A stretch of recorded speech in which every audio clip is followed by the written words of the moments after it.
Welcome to the Darwinian Delusions channel. Today we're going to be talking about something which is very important, and I have with me a special guest, Hamza Tzortzis. Assalamu alaikum. Wa alaikum assalam wa rahmatullahi wa barakatuh. How are you doing? I'm very well. So I've got a topic which I think is really interesting. Now you've been in this field of tackling atheists for, I think 10 years, something like this. So we want to talk about why atheists preach from a psychological perspective, but also from an evolutionary perspective. So just to get the ball rolling, just think about this idea. Now, if we are the product of natural selection, and natural selection is there to help us survive and reproduce, that's all that there is. So as Richard Dawkins says in The Selfish Gene, there is no higher rationale to life except to pass on your genes. So from a Darwinian perspective, why would someone who believes that there is no God spend so much time trying to show that there is not a God? And in fact, we can look at it from another perspective, which is some evolutionary psychologists, they say religion came about, or the belief in God came about, to help with social cohesion. But if that is the case and it's adaptive, then why would you argue against something that's actually adaptive from your own worldview? So let's start off firstly on the psychological side of things. You've seen a lot of atheists who are very passionate, full of energy. Why do you think from a psychological perspective they want to push atheism? Well, human beings like the truth. They like to share things. So my children, for example, if they were to see a spider on the floor, what do they say? Hey, Baba, it's a spider, it's a spider. So naturally we have this inclination to share things and even to talk about things that we value and things that we believe to be true. Yeah. I mean, you even see this from a kind of social point of view. It's the World Cup at the moment. People want to support their team. For example, I'm supporting England, right? It's coming home. So from that point of view, you value the team in some form, and you want to talk about it, and maybe you might debate over lunch or dinner or whatever the case may be, and say, I think they're going to win because of Lingard, he's a player, or whatever the case may be. So we want to share and talk about things that we value, and we also want to promote the truth, what we consider to be true. So Okay. That's the answer they would sort of try and give. well, no, that's the answer I'm giving. That's the answer that I'm giving. So when you just look at the human being as the human being is, They want to share the truth. they want to share the truth. They want to talk about things that they value, and they want to share. Just generally speaking, we have this inclination to share things that we believe to be true, that we value, and we think are quite interesting. So, I mean, you can just tell. I mean, I'm not a psychologist, but just from a layman sitting on the couch approach, that's the nature of the human being. Now, you may argue, is that compatible with the Darwinian mechanism? And also, is it compatible to speak about truth? Because here's a very interesting point. If we are there purely to survive and reproduce, and that is the reason why we exist, that's why we pass on our genes, that's why we do everything that we actually do, then does truth actually matter, or should we just speak about survival? This is a very interesting Yeah, I point. agree. Well, it depends how they would define truth. But if they mean truth, a representation of the actual state of affairs, then I would argue that the Darwinian mechanism, as I understand it, and I'm not an expert, by the way, you are, yeah, so correct me, that it's compatible and incompatible in some way. What I mean is that truth does not necessitate survival. Yes. Because that's the whole point of the Darwinian mechanism. Break right? that down a little bit, because I think Well, basically, yeah. Well, what a Darwinist would argue, Yeah. or someone who believes in the mechanism, they would basically say that, of course, we can explain truth. We can explain truth because knowing the truth, right, understanding the actual state of affairs, leads to survival. So Yep. they're giving us some kind of necessary link between truth, our rational faculties that can come to the truth, and survival. Okay, I may agree that there could be some instances when you know the truth, you know the actual state of affairs, it may lead to survival, but it doesn't necessarily lead to survival, and that's the point. So what I would argue is what Professor O'Brien and Professor O'Hare, they give some very interesting thought experiments, and they would basically say, well, you can have non-truths, untruths, false beliefs, and lead to survival.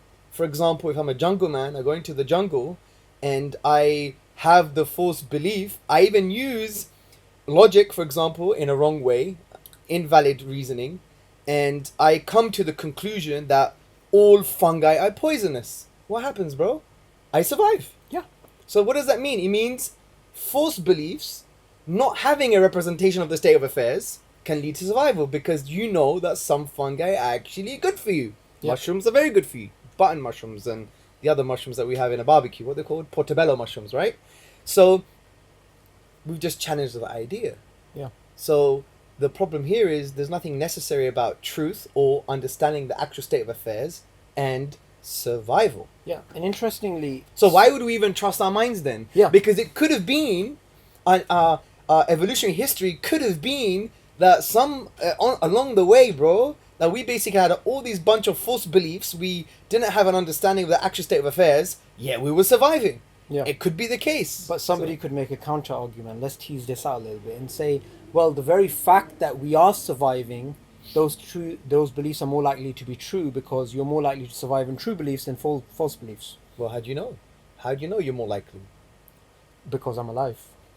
Yeah, but that has an assumption. The assumption is that you're just basically arguing in a circle, because you're basically saying, well, knowing the actual state of affairs, knowing true beliefs, you're more likely to survive, which you're assuming that truth leads to survival again. But we've already broken that down. You're just going back in a circle again. We're saying, no, we're saying there could be many instances where not knowing the actual state of affairs, in other words, not knowing the truth and following false beliefs, can lead to survival. So why are you assuming that, well, the more I know about the truth, the more I can survive? You're just assuming this thing that we've just dealt with. All right, perfect. So that's dealt with, but let's take the argument to another level. Now, in the beginning, when I said, why do atheists preach? You gave a very surface level answer, and we're going to break that down. So you said people value sharing the truth. Oh my God, it's a spider, right? This sort of thing.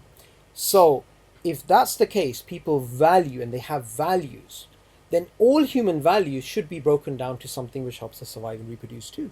You can't just have an abstract idea of, I have these values. Like nowadays, there's a lot of discussion about rights. You know, we have this right and that right. But fundamentally, rights have to be broken down into something else less to them, a sort of philosophy or contract. And that has to be linked, obviously, to survival.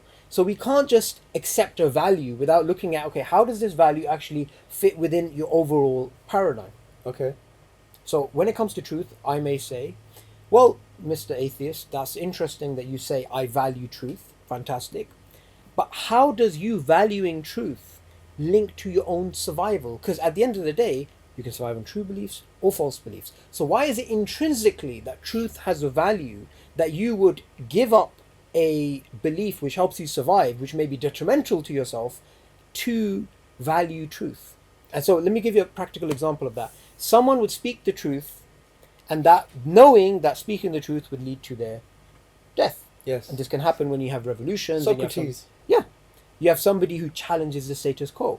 But how do you explain that from a Darwinian agreed. perspective? I actually agree with you. So this is like as if we're designed to discover. Yeah. So basically, you have people going on the top of mountains and losing their fingers because of frostbite, and some of them not even reaching the top of the mountain, because we have this kind of desire to discover. Yeah. And it's in all human beings. Actual fact, science wouldn't really work if we weren't motivated in that way. Yeah. But that motivation itself, we're designed in some way, you know, and I'm using design loosely, we're designed to discover the truth, and in that discovery can go against our need for survival. Right. So it seems that there's an incompatibility between our innate desire to discover the truth and survival itself. Sure, but I can say to you, okay, that's fine. You're claiming there's an incompatibility, but I can give you a scenario within which we can explain this incompatibility. So natural selection has certain constraints. For example,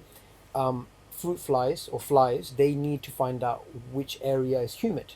Now, natural selection could have given them humidity detectors, but it didn't. Natural selection instead gave them detection of light, so that they go to darker areas, and darker areas are more likely to be humid. So there's an indirect solution. So natural selection can give you maladaptive behavior, and this type of Darwinian behavior which seems non-adaptive, this is just evolution going off at a tangent. Okay. That's all it is. So we can actually explain it.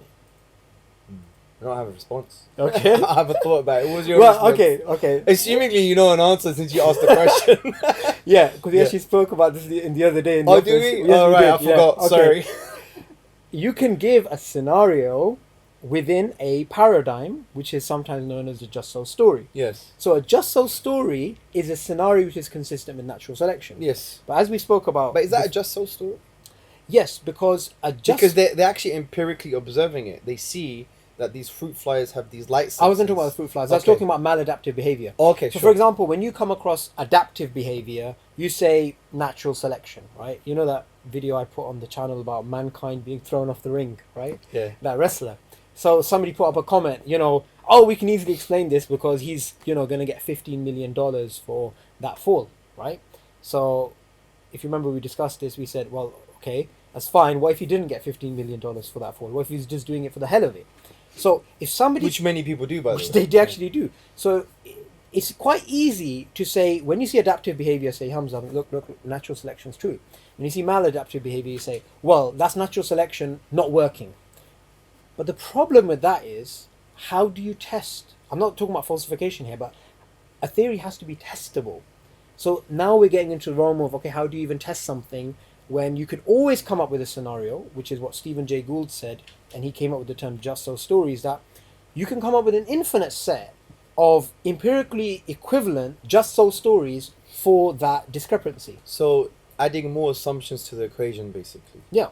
Well, one would argue we have a very good theory that is confirmed by some empirical evidence. It has some gaps. There are some loose ends, for example. There are some broken links, but generally speaking, it's the best that we have. And I think that response actually Makes proves sense. our point.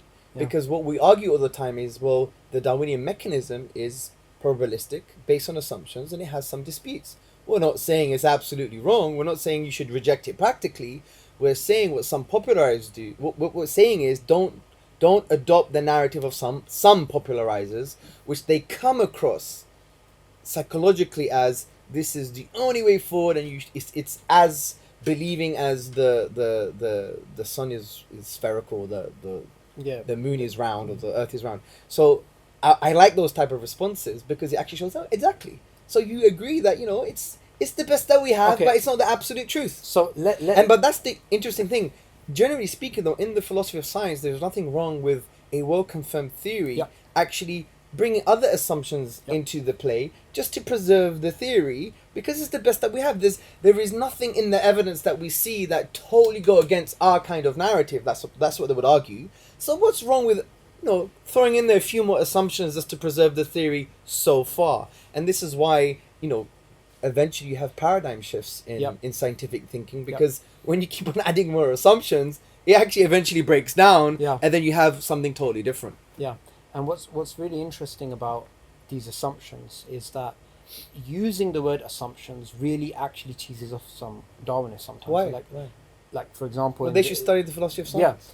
it doesn't have assumptions. It doesn't have. They don't like the word. But what's Well, interesting? frankly, I just think that's ignorant. Yeah. That means they haven't studied the philosophy of science, because science itself is based on a whole range of assumptions. We're Yeah. not saying they're invalid assumptions. We're not saying you shouldn't have them as first principles in order for your knowledge to grow in that particular sphere of knowledge. Of course, you have to adopt assumptions for everything. Yeah, But to say there are no assumptions, I just think that's yeah.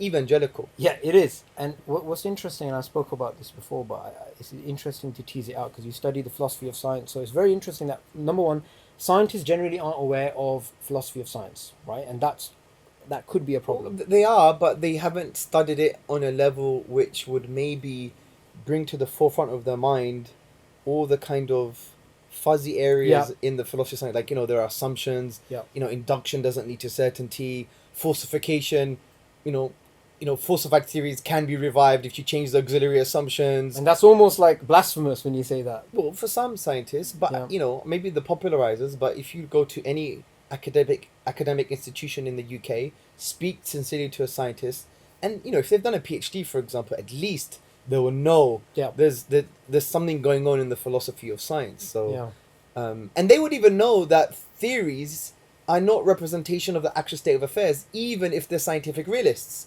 Because the current debate... Okay, wait, break Sorry. that down. You need to break down the difference between realists and Yeah, instrumentalists. so or for even example, you have the realists and the anti-realists. I'm not going to talk about the instrumentalists for now. Let's just take the two camps.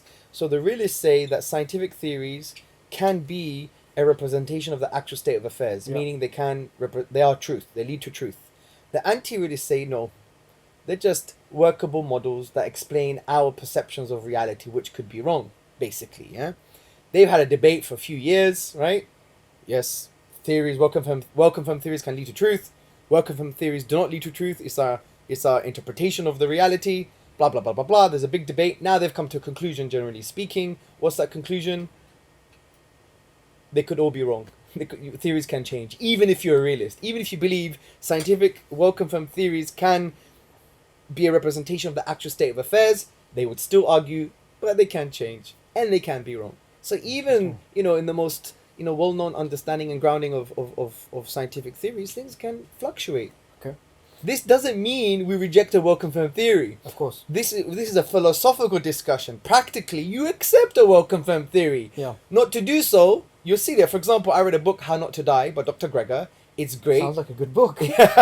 Obviously, he says you're going to die, but there are some, preventable diseases like heart disease if you have a plant-based whole food diet. That was based on double-blind, placebo-controlled studies, blah, blah, blah, blah, blah. And they were not, funded by the food industry. It's very robust research, even on a popular level. I know science changes. I know scientific theories can change. I know induction doesn't lead to certainty. There could be a future scientific investigation conclusion, whatever the case may be, that could contradict our current conclusions. But I've adopted what that book has advised. Right. So I've adopted it. But do I now say this basically formulates my creed and my first principles to life? Of course not. Okay. There's a difference. So they have epistemic weight. Absolutely. Now bringing that discussion back to the original question about why atheists preach. No, this is absolutely linked. Now, I'm going to give you a statement of Richard Dawkins, and I don't think I mentioned this to you before, so it'll be quite good. So, we know... Make sure you reference it, yeah? Yeah, of course. So, we know the epistemic weight of scientific theories, and we know that they're not absolutely certain, which is why we did the whole discussion about the philosophy of science. Now, this is what he actually said in public, and I found this very interesting. He was actually having an interview with Lawrence Krauss, and he said, look, evolution does not undermine the existence of God. But there is a public perception that it actually does. Since my aim is to kill religion, all I need to do is convince them of evolution and they'll become atheists. You don't have to be an atheist to believe in evolution. Now, if your aim is to propagandize in favor of evolution, that obviously is the best seduction technique. But if your aim is to kill religion, as mine is, then just let me finish. If your aim is to kill religion, then since evolution is manifestly true, then if there are people out there who really believe that that if you are an evolutionist, you've got to be an atheist, then all I've got to do is to persuade them of evolution, which should be comparatively easy, since the evidence is overwhelming, and I'll turn them all into atheists. So, what do you think is the actual motive behind that? Because that is actually something, if you really break it down, that's very Machiavellian, that's very Marxist. It's a very deep psychological ploy he's using. Taking your word for it, I haven't seen what he said, but say he did say that. Reference in reference. I do believe you, but just, you could be wrong. We forget sometimes. If he did say that, then judging by other work that he's done, I would argue, let's just be honest, he's ideological. What can we do? He's ideological in his approach. So, the professor of my department, when I did my MA in philosophy, was Professor James. He's an atheist. He's a Nietzschean scholar. He is one of the leading... He's a scholar that didn't write a book, yet he became a professor. That's how good he is. And usually, when you become a professor, you have to write a book. Yeah. He didn't write a book. That's how good he is. And we had lunch, and he's a phenomenal person. He believes God doesn't exist. Probably doesn't exist because of the problem of evil. Fair enough. That's a different discussion. But he said to me, and he gave me advice. He said, don't debate these evangelical atheists. We don't like them. As in the atheist community. The atheist community, the academic atheists, we don't like these people. almost they're like glib. They're not nuanced. Like Nietzsche was nuanced, right? Yeah. Arthur Schopenhauer, he understood the philosophical implications of denying God. The world is just chaotic. He even said that I wish the world never existed. He wrote an essay on suicide, right? Now, the point I'm trying to say here is he gave me the advice saying don't fall for that trap. And to be honest, we've fallen for that mistake in the past. Yeah. And we're trying to learn from that. Human beings are human beings. We're not intellectual robots. We're not based on some kind of philosophical algorithm, then we make conclusions. It's very messy and fuzzy. We're emotional, we're psychological. Even from the Islamic perspective, we believe we are ruh, we are a soul, we have a qalb, we have a heart, we have an aql, an intellect, which is a function of the heart, the aql. We have a fitra, the innate disposition that has proto-primary knowledge, which is to acknowledge God and to worship Him. This is the human being as the human being is. Now, just throwing some intellectual arguments to that human being, it's just not going to work. It's not going to filter through. And if it does, it might crumble after. So the point here is, his advice was, don't take them seriously. Don't engage with them. Talk to them about value. That's what he said to me. Talk to them about meaning and value. Because he appreciates that without the metaphysic of the divine, then really, do you have absolute value? Can you even value truth? What does value mean? Yeah. And that's a big question, bro. Like, how can I value your life? And I can intuitively and emotionally. I'm not saying atheists are not allowed to value. Of course they are. But philosophically, how do they ground that? Yeah. If we are essentially based on a naturalistic universe, in other words, if we adopt philosophical naturalism, that everything can be explained, all phenomena can be explained via physical processes, which are further reduced to physical bits of matter, then how can we claim ultimate value, bro? Yeah. And that's why you mentioned human rights earlier. Jeremy Bentham, I believe, said, according to this view, it's nonsense on stilts. It's nonsense on stilts. I think even Dan Dennett, one of the Four Horsemen, he quotes Jeremy Bentham, I believe, and mentions that. Because it's true. If it's just physical Matter. processes, bro, that have no intrinsic ultimate value. There's an electron whizzing around. Why are you whizzing around, electron? I don't know. My name is Mr. Random. Yeah, right? He doesn't know. He's all over the place.